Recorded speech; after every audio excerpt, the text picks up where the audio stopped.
Dhambi ni mbaya sana. Dhambi ni hatari. Dhambi inaua. Dhambi ni kirusi kibaya sana. Dhambi isiyotubiwa huleta mafarakano katika familia na kuzalisha tabia zisizotarajiwa katika familia husika.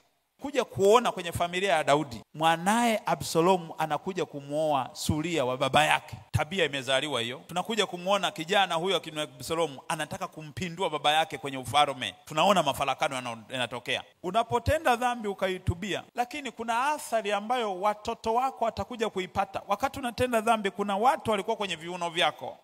Hao wakaasirika kutokana na dhambi ulioitenda na ukupata nafasi ya kuitubu.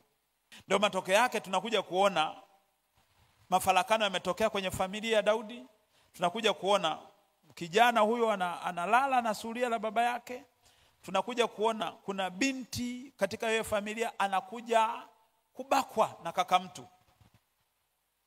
Kitu ambacho kwenye familia hakikuwepo, ni kitu kigeni. Kimesababishwa na nini? Kimesababishwa na dhambi isiyofanyaje? Isiyotubiwa. Bwana Yesu asifiwe.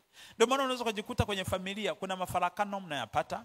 Unaweza kujikuta kwenye familia kuna tabia tu ambazo zimeibuka, hazieleweki. Unaweza kujiuliza, mnaanza kuulizana, hivi hizi tabia zimetokea wapi? Yaani binti anaweza kalala na baba yake, na baba yake ni huyo anaweza kalala na yani vitu vya ajabu tu vimetokea. Vitu vya ajabu. Kumbe chimbuko lake ni dhambi iliyotendwa na watangulizi mwanzo. Alafu familia ile ikawa inapita kwenye uovu ule.